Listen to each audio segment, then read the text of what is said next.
마태복음 27장 11절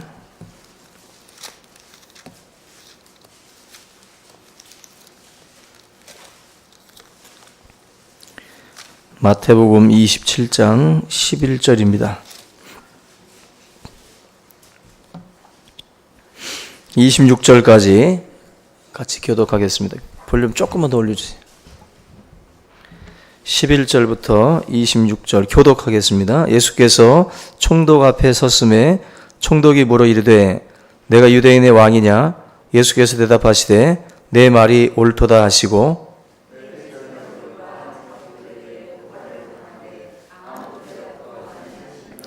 이에 빌라도가 이르되 그들이 너를 쳐서 얼마나 많은 것으로 증언하는지 듣지 못하느냐 하되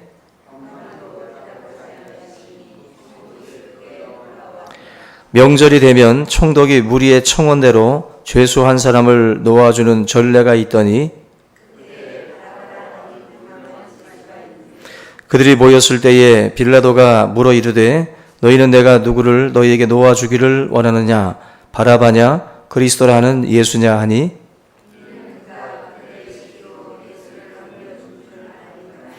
총독이 재판석에 앉았을 때에 그의 아내가 사람을 보내어 이르되 저 옳은 사람에게 아무 상관도 하지 마옵소서. 오늘 꿈에 내가 그 사람으로 인하여 애를 많이 태웠나이다 하더라.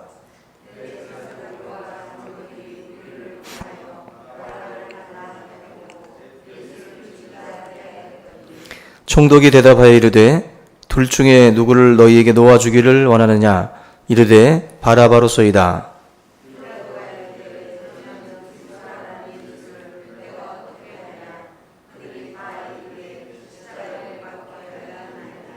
빌라도가 이르되 어찌미냐 무슨 악한 일을 하였느냐 그들이 더욱 소리질러 이르되 십자가에 못 박혀야 하겠나이다 하는지라.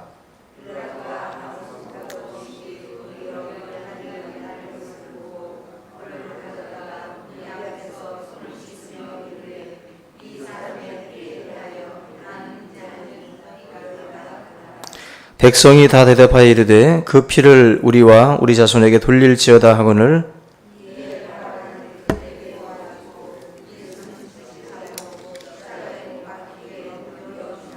아멘. 할렐루야. 네, 오늘 이제 2018년도 새해 첫 우리 3일 예배인데요.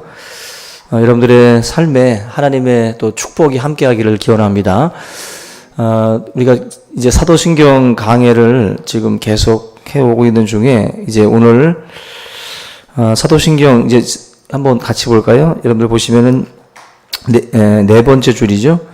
나는 전능하신 아버지 하나님 천지 창조주를 믿습니다. 나는 그의 유일하신 아들 우리 주 예수 그리스도를 믿습니다. 그는 성령으로 잉태되어 동정녀 마리아에게서 나시고 본디오 빌라도에게 고난을 받아 십자가에 못 박혀 죽으시고 오늘 이제 우리가 다룰 내용이 네 번째 줄 바로 본디오 빌라도에게 고난을 받은 이 부분인데 지난 이제 성탄절 즈음에서 바로 세 번째 성령으로 잉태되고 동정녀 마리아에게서 나신 예수님에 대해서 우리가 살펴봤고요. 오늘은 이제 네 번째인데 이 본디오 빌라도가 누구인가? 여러분들 이 부분을 우리가 좀 분명히 알고 넘어가야 되는데 성경에 나오는 인물들 가운데 그 죄인의 대명사처럼 불려지는 두 사람이 있어요. 그게 바로 가룟 유다와 본디오 빌라도. 이 두 명이 바로 보통 죄인 하면 떠오르는 대표적인 두 사람입니다. 특히 이 빌라도 같은 경우는 어쩌면은 그 가룟 유다보다 더 많이 알려져요. 더 많이 입에 오르락내리락합니다. 빌라도 입장에서는 예수를 정작 판 놈은 유다인데 왜 내 이름을 매 예배 때마다 부르냐. 그렇게 섭섭하다라고 할 정도로 빌라도 입장에서 굉장히 좀 억울해할 수 있을 정도로 빌라도의 이 이름이 각 예배 때마다 이렇게 거론이 되고 있습니다. 가장 불행한 인물 중에 한 사람으로 그렇게 우리가 또 불려지고 있는데 이 빌라도가 누구인지를 먼저 오늘은 좀 살펴보려고 하는데요. 이스라엘의 역사를 잠깐 한번 살펴보면은 솔로몬이 죽으면서 이스라엘이라고 나라가 둘로 쪼개집니다. 북쪽 이스라엘, 남쪽 유다. 이렇게 해서 두 동강이가 나버려요. 남한 북한처럼 두 동강이가 나버리는데, 북쪽 이스라엘은 이제 BC 722년경에 아수르라고 하는 민족에게 멸망을 당합니다. 아주 굉장히 잔인한 민족으로 알려져 있어요. 아수르는 막 그 적군의 뭐 머리들을 앞에다 내세우고 막 껍질을 벗기고 아주 굉장히 잔인한 민족입니다. 이 아수르에게 북쪽 이스라엘이 멸망을 당해요. 그 다음에 남쪽 유다는 이제 586년, BC 586년에 바로 바벨론이라고 하는 막강한 제국이죠. 이 바벨론이라는 제국에 의해서 이 남쪽 유다는 이제 멸망을 당합니다. 그러니까 두 개가 다 망하게 되는 거예요. 근데 이제 남쪽 유다의 경우에는 바벨론에 이 백성들이 포로로다가 끌려갑니다. 포로로 끌려가서 70년 동안 이제 바벨론 포로 생활을 그들이 하게 된다라는 것입니다. 이렇게 세월이 이제 흐르다가 결국 바벨론이 누구에게 멸망하냐면은 페르시아에게 멸망을 해요. 페르시아라고 하는 제국에 의해서 멸망을 하는데, 여러분들이 잘 아는 고레스라고 하는 왕이 바로 이 페르시아의 왕입니다. 근데 이 고레스 시절에 고레스가 유대인들에게 고국으로 돌아가라. 그리고 고국에다가 성전을 건축해도 좋다. 여러 가지 이제 그 건축 재료까지도 지원을 해주면서 이제 포로에서 돌아가도록 그렇게 명령을 내립니다.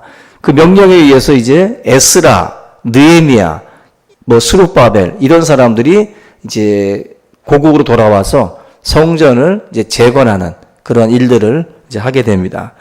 결국 이 페르시아 때에 무너진 성전을 재건을 하게 되는데, 이 페르시아가 또 누구에게 멸망을 당하느냐? 바로 알렉산더, 우리가 잘 아는 알렉산더라고 하는 그 대제, 그리스에 의해서 이 페르시아가 또 멸망을 당해요. 근데 페르시아를 먹었던 이 알렉산더, 이 그리스라고 하는 나라가 알렉산더가 죽으면서 네 조각이 나버려요. 조각이 나버리는데, 그 큰 땅덩어리를 알렉산더라고 하는 어떤 그 카리스마가 있는 대제가 다스리다가 죽으니까 이게 완전히 쪼개져 버리는 거예요. 쪼개져 버리면서 4분의 1 되는데, 유대를 원래 이 그리스가 점령을 하고 다스리다가 이게 쪼개지면서 프톨레미라고 하는 왕조가 이 나라를 다스립니다. 유대를. 그러다가 이 프톨레미 이후에 또 셀류커스라고 하는 또 왕조가 또 요 유대를 또 다스려요. 그러다가 이 셀류커스 때에 시간이 지나서 BC 65년경에 로마가 일어나요. 그때 로마라고 하는 나라가 그때 일어나면서 그때 이제 다시 유대 땅을 로마가 먹는 거예요. BC 65년이니까 이때 로마에 의해서 팔레스타인 이 이스라엘 땅이 로마 제국의 점령 아래 들어가요. 그 점령 아래 있는 동안에 그 시기에 로마 제국 그 시기에 이제 예수님이라고 하는 분이 이때 이 세상 가운데에 오시게 되는데, 그게 이제 BC 뭐 3년이라고도 하고 BC 7년이라고, 이 시기가 정확하지 않기 때문에 그 예수님의 탄생 날짜는 정확하지 않습니다. 그러나 이제 예수님을 1년으로 보고 BC와 AD로 이제 나누게 되는 건데, 바로 우리가 오늘 살펴보는 이 내용이 뭐냐면은 로마 점령기 때 로마가 이스라엘을 다스릴 때 로마는 대제국이에요. 큰 제국의 황제는 하나입니다.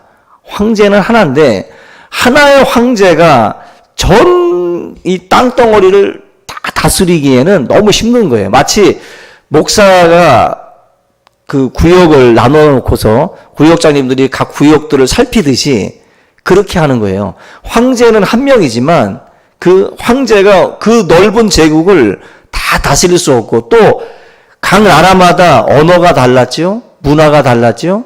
점령한 나라들마다 풍습이 다 달라요. 근데 이걸 다 무시해버리고 그냥 하나로다가 다 통일시켜버리면 좋겠지만 그게 쉽지 않은 거죠. 각 나라의 문화와 언어와 뭐 습관, 풍수 이런 것들을 그대로 살려주면서 그들로부터 뭘 받아요? 세금을 받는 거예요. 세금을 받으면서 나라를 이제 다스리는 겁니다. 그러려니까 각 나라마다 왕을 세워요. 각 나라마다, 각 지역마다 왕을 세워놓고, 그리고 총독을 세워놓습니다. 그러니까 어떻게 보면은 그 나라에 맞는 왕들을 세우고 로마에서 또 파송된 총독들이 각 지역마다 있는 거예요. 그래서 이 총독은 황제와 그대로 연결이 되는 사람들, 황제와 그대로 연결이 되는 사람들이 총독이고, 왕은 그 지역, 이스라엘이면 이스라엘 지역에 맞는 왕들이 세워지는 거예요. 다 지역마다. 여러분들 성경을 읽다가 헤롯이라는 사람이 나오고 본디오 빌라도라고 하는 총독이 나와요.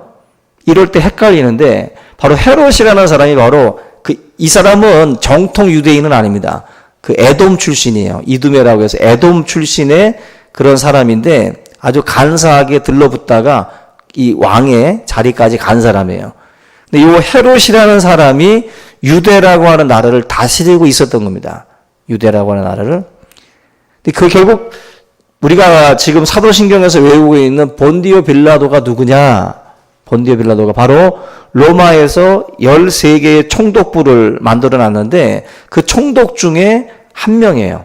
각 지역마다 이스라엘에도 하나, 뭐 어디 딴 지역에도 하나 이렇게 세워놓은 총독들이 많은데, 그 중에 하나가 바로 이 본디오 빌라도입니다. 그러니까 황제 입장에서는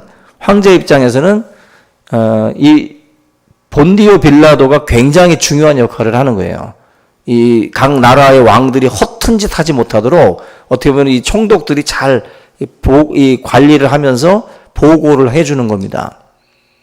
근데 유대라고 하는 나라에는 그 의회가 있어요. 왕을 세워놓고 그 밑에다가 국회처럼 의회를 만들어 놨는데, 그 의회의 이름이 산헤드린 공회예요. 산헤드린. 72명이라고 하는 마치 국회의원처럼 72명의 이런 그 장로들이 그 나라를 다스리는 겁니다. 그 사람들이 모든 결정들을 하는 거예요. 이 유대를 다스릴 때.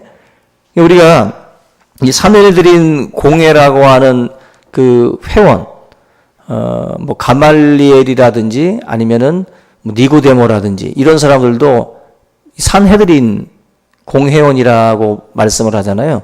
니고데모가 예수님의 그 무덤을 자기가 묻히려고 했던 그 무덤을 어떻게 보면 이제 제공을 하는데, 그 니고데모 같은 경우도 그런 막강 권력이 있는 사람이에요. 막강한 권력.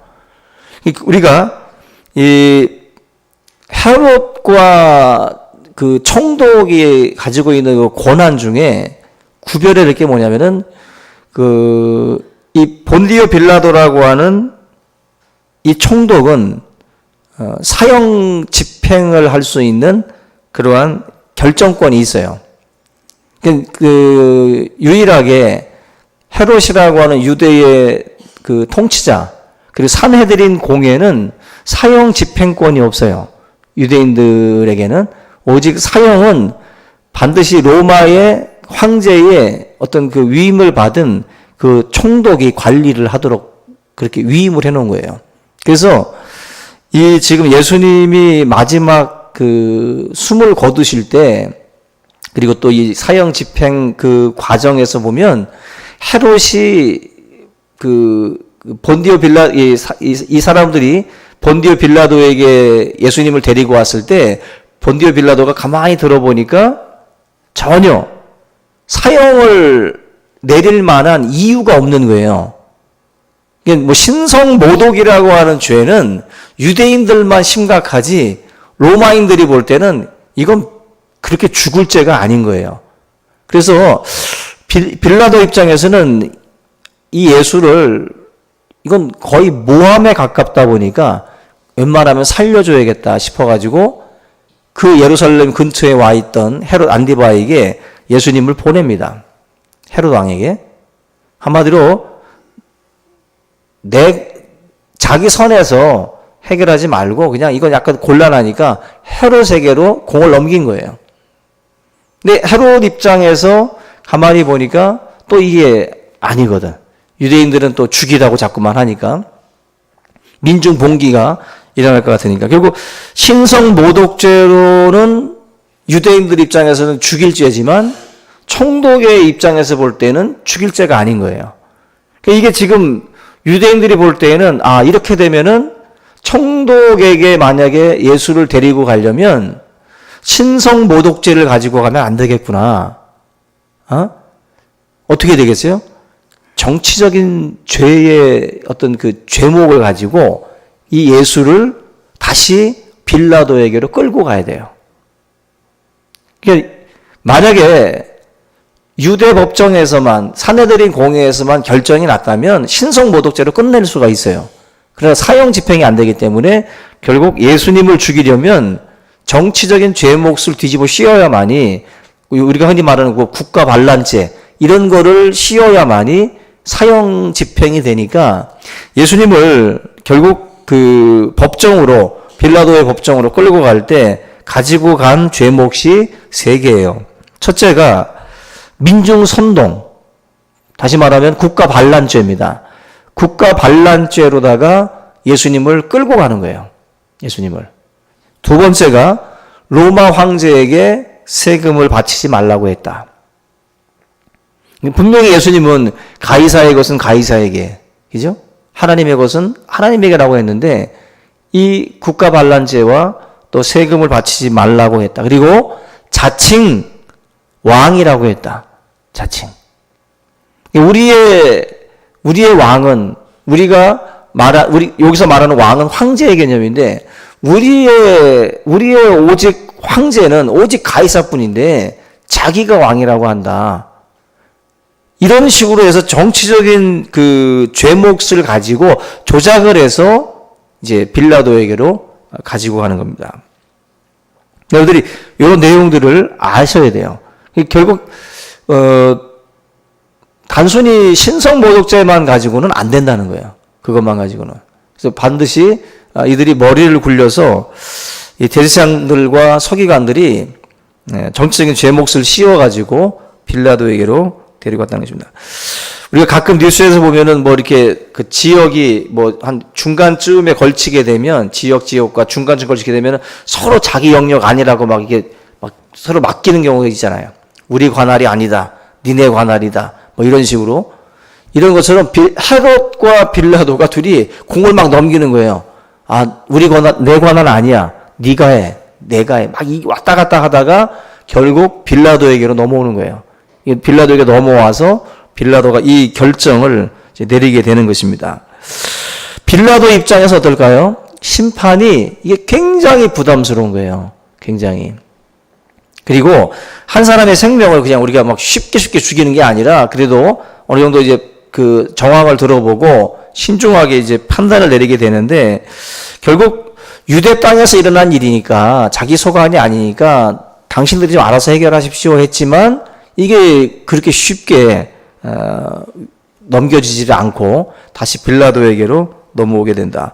오늘 말씀에 보면은 빌라도에게 넘어왔을 때 빌라도의 아내가 중요한 말을 합니다. 27장 19절 보면은 총독이 재판정에 앉았을 때 그의 아내가 사람을 보내어 이르되 저 옳은 사람에게 아무 상관도 하지 마옵소서. 오늘 꿈에 내가 그 사람으로 인하여 애를 많이 태웠나이다 하더라. 여자 말을 잘 들어야 된다라는 말 있잖아요. 남자들은. 근데 이 말이 딱 정확해요. 그 빌라도의 부인이 여보 아무래도 이거 낌새가 안 좋아. 이거 느낌이 안 좋아. 저분 괜히 당신이 건들지 말어.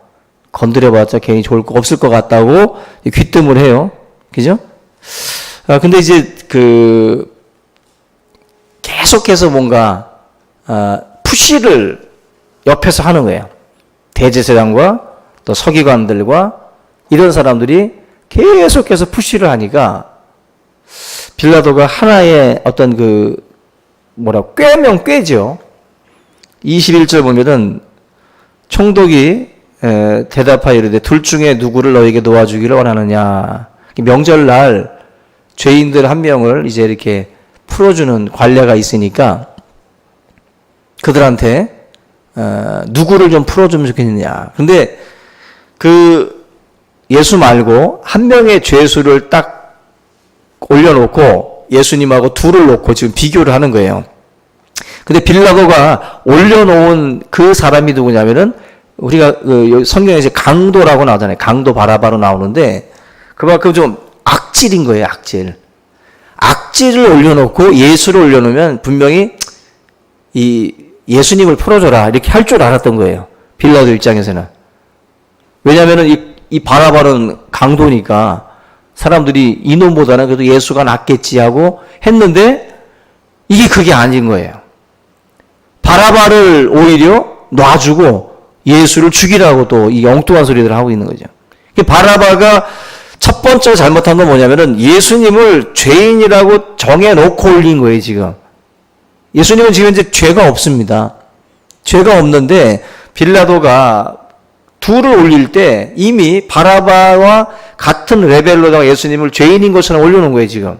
근데 원래 빌라도는 예수님이 죄가 없음을 알고 있어요. 그럼에도 불구하고 먼저 첫 번째로는 여기서부터 빌라도는 뭔가 지금 꼬이기 시작을 하는 거예요. 그의 양심을 지금 어쩌면 속이는 거죠. 자기가 이 사람은 죄가 없습니다라고 말할 수가 있는 부분이 있음에도 불구하고 빌라도가 이 자기의 이 어떤 그 권한 이것을 행사하지 않고 그대로 민중들의 어떤 그런 그 압력에 굴복을 하는 거예요. 굴복을 하고 차선책으로 먼저 둘을 놓고 한 명 풀어줄 줄 알고 예수를 풀어줄 줄 알고 그 제안을 올리게 되는데 결국 그 제안을 받아들이지 않았다라는 것입니다. 이게 바로 빌라도가 먼저 잘못한 어떤 그 판단이죠. 이 교활한 생각을 가지고 먼저 빌라도가 이 제안을 했던 것인데 이것부터가 먼저 잘못됐다는 거예요. 20절, 21절 보면은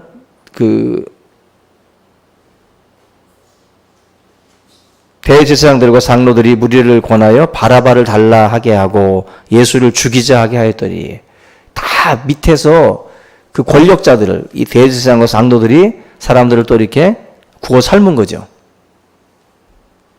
바라바를 요구하라. 바라바를 요구하라. 완전히 종교 권력에 의해서 예수님이 지금 이제 어떻게 보면 이제 희생을 당하는 그런 그 장면들이 나오는 겁니다. 요한복음 한번 잠깐 볼게요. 요한복음 19장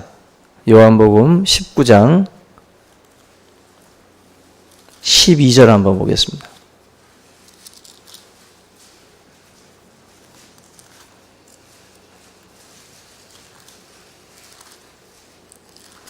요한복음 19장 12절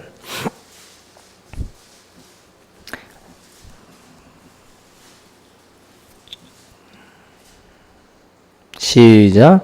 이러함으로 빌라도가 예수를 놓으려고 힘썼으나 유대인들이 소리질러 이르되 이 사람을 놓으면 가이사의 충신이 아니니이다. 무릇 자기를 왕이라 하는 자는 가이사를 반역하는 것이니이다. 가이사가 그래서 케이사르 케사르다고도 하죠. 시죠. 근데 그 이름이 이제 가이사로다 이제 바뀌게 되는데 어떻게 보면 그 황제의 호칭과도 같이 이제 그 이름이 이제 불려져요. 근데 이 가이사 바로 황제입니다. 황제. 뭐라고 협박을 하고 있냐면은 이 사람을 놓아주면 가이사의 충신이 아닙니다. 총독 빌라도한테 당신이 이 사람을 놓아주면 당신은 가이사에게 반역하는 거라는 거예요.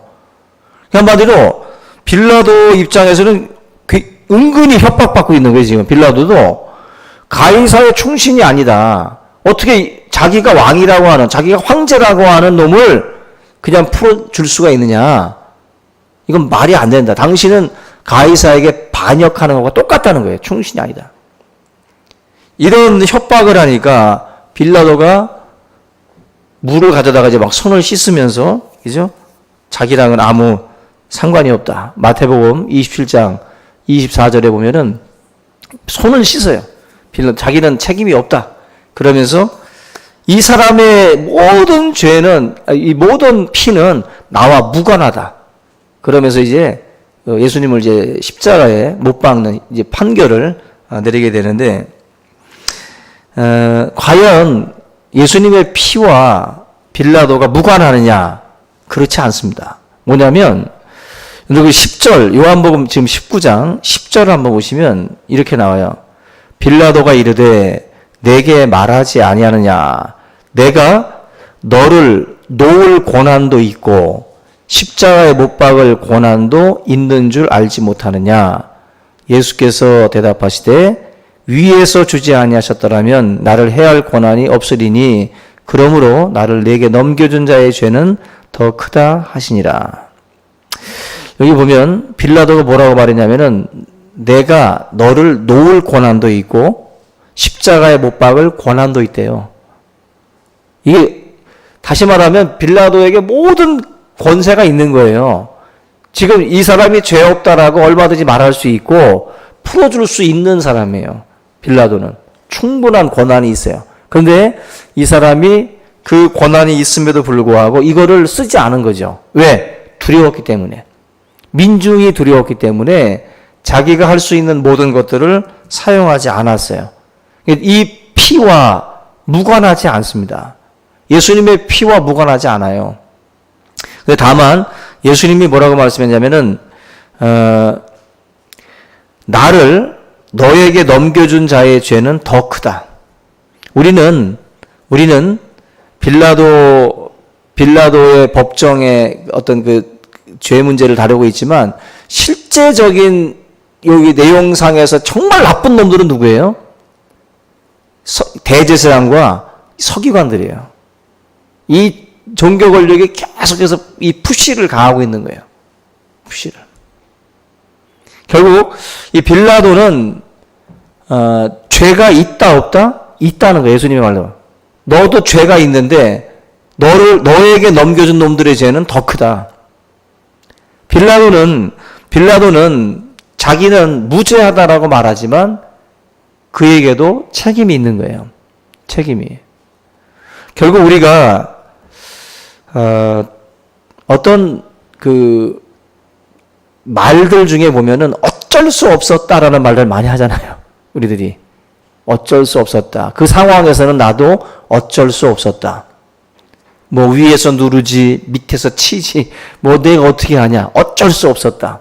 우리는 그 상황 속에서 상황윤리라는 게 있어요. 상황 속에서 뭔가 내가 이런 결정을 내릴 수밖에 없었던 어떤 압박과 그런 어떤 그 상황이 있었기 때문에 뭐 자기 자신을 뭔가 이렇게 좀 변론하려고 그러죠. 근데 문제는 성경은 분명히 죄가 있다는 거예요. 책임이 있다는 거예요. 크고 작은 경중은 있지만 분명히 책임은 있는 거예요. 책임은. 우리가 뭐 어떤 사건의 연루가 됐을 때에도 다 우리가 알게 모르게 책임이 있는 거죠. 지금 이 빌라도가 예수님을 처형한 장본인이기도 하고 그 책임에서 어떻게 보면 벗어날 수 없음을 우리가 여기서도 알 수가 있습니다. 결국 그 어쩔 수 없었다라는 말은 하나님의 심판대 앞에 가서는 무의미해요. 저나 여러분들이 올 한 해에도 우리가 예수를 믿고 예수님을 따라갈 때 우리에게 필요한 게 뭐냐면 사실 이런 어떤 그 압박과 저항이 왔을 때 이걸 뚫고 가면서 진리를 선택하고 붙잡는 거거든요. 사실 이 싸움이에요. 빌라도도 똑같은 싸움을 지금 싸운 건데 진 거죠. 나름대로 뭐 노력하다가 결국에는 밀린 거고 결국에는 굴복한 거 아니겠어요? 빌라도도 처음에는 예수님 풀어주려고 했잖아요. 우리도 마찬가지. 우리도 예수님 말씀처럼 살려고 하잖아요. 뭔가 예수님 말씀대로 지키려고 하고 노력하는데 압박이 세지면 어떻게 돼요? 굴복하잖아요. 어쩔 수 없었다고. 빌라도랑 다를 게 없어요. 빌라도랑. 우리가 빌라도의 본디오 빌라도에게 고난을 받았다라는 말을 사도신경을 할 때마다 우리가 외치고 있는데 빌라도의 모습에서 우리의 모습이 보여요. 빌라도의 모습에서. 우리도 수시로 예수님을 십자가에 못 박는 짓을 하고 있습니다. 처음에는 싸워요. 누구나. 처음에는. 그런데 고난이 좀 길어지고 압박이 심해지면 결국 똑같아집니다. 둘을 놓고 선택지를 가지게 하다가 나중에는 빌라도가 최종적으로는 예수님을 못 박는 것처럼 조금씩 발을 빼면서 진리의 편에서 멀어지는 선택을 빌라도가 한다는 거죠. 정신 나간 짓들을 예수 믿는 사람들이 하고 있는 이유들이 바로 그 압박과 두려움 때문에 그래요. 빌라도도 지금 아내가 그렇게 말리는데도 지금 똑같이 걸어가죠. 사람들이요, 옆에서 말립니다. 그러면 안 돼. 그러지 마. 진리가 아니야. 아무리 푸시를 해줘도 결국에는 그 두려움에 사로잡혀가지고 그쪽을 선택을 하는 거예요. 올해 첫 예배인데 여러분들이 하나님 앞에 올 한 해 내가 예수님의 길을 걸어갈 때 이런 여러 가지 저항, 여러 가지 압박, 여러 가지 이런 그 눌림이 올 때 내가 하나님 굴복하지 않고 정말 끝까지 주님 그 진리편에 서기를 원합니다. 내가 눌리지 않기를 원합니다. 그 말씀을 꼭 붙들고 여러분들이 승리할 수 있기를 주님의 이름으로 축원합니다. 우리 다 같이 이 말씀 함께 붙들고 통성으로 우리 한번 기도하겠습니다. 살아계신 하나님 아버지 감사합니다. 우리의 삶에 아버지 하나님 많은 압박과 많은 고난과 또 많은 시련이 다가올 때에 아버지 우리가 처음에 우리 마음 가운데에 결심하고 결단했던 그 모든 생각들이 아버지 무너지고 아버지 하나님 세상 그 모든 것과 타협하며 아버지 진리를 포기하고 우리가 거짓된 그 길들을 선택하고 걸어갈 때가 있습니다. 아버지 하나님 우리에게 이 모든 것들을 또한 거절할 수 있는 그러한 은혜를 허락하여 주시옵소서. 하나님께서 우리 모든 사랑하는 성도들에게 믿음의 믿음을 허락하여 주시어서 모든 주의 성도들이 하나님의 말씀을 선택하고 아버지 포기하지 아니하고 진리의 편에 설 수 있도록 인도하여 주시옵소서. 본디오 빌라도에게 고난을 받으신 것처럼 우리의 삶의 모습 속에서 주님을 십자가에 못 박는 일들이 얼마나 많이 벌어지고 있는지를 알게 하시고 하나님 올 한 해에 우리가 정말 주님만을 또한 아버지 하나님을 의지하고 아버지 주님 그 진리만을 붙들고 걸어갈 수 있도록 인도하여 주시옵소서. 좌르나 우르나 치우치지 않기를 원합니다. 성령 안에서 오직 진리만을 선택하고 걸어갈 수 있도록 하나님 인도해 주시옵소서. 살아계신 아버지 하나님, 하나님의 진리가 우리 가운데 함께하기를 원합니다. 아버지 하나님의 진리를 선택할 수 있도록 도와주시옵소서. 아버지 하나님이여, 작은 외침일지라도 우리 가운데에 진리의 말이 들려질 때에 우리가 하나님 아버지 그 모든 말들을 경청하며 하나님 걸어갈 수 있는 하나님의 귀한 종들 되게 하여 주시옵소서. 성령 안에서 우리 하나님 아버지 역사하여 주시옵시기를 간절히 바라옵고나오니 우리 하나님의 영광과 우리 하나님의 은혜로 말미암아 이 모든 것이 더해질 수 있도록 도와주시옵소서. 감사합니다. 주시옵소서. 주여 말씀. 사랑의 주님, 은혜와 사랑을 감사를 드립니다. 본디오 빌라도에게 고난을 받으셨던 주님, 우리가 이 말씀을 상고하며 지금도 본디오 빌라도가 아니라 우리로 인하여 고난을 받으시고 또 우리로 인하여 다시 십자가에 못 박히는 그 주님의 모습들을 봅니다. 하나님, 우리를 용서하여 주시고 우리가 진리의 그 자리에서 또 우리가 벗어나 죄악과 타협하고 불의와 타협하는 우리 연약한 모습들을 또 하나님 긍휼히 여겨주시고 우리가 진실로 진리의 편에서 우리가 흔들리지 아니하고 끝까지 싸울 수 있는 그런 마음들을 허락하여 주시옵소서. 세상에 많은 고난이 또 많은 압박과 많은 저항들이 있다 할지라도 하나님 주의 백성들이 그 모든 진리의 그 자리에서 이탈하지 않게 하시고 끝까지 그 진리를 붙들 수 있는 하나님의 귀한 종들 되게 하여 주시옵소서.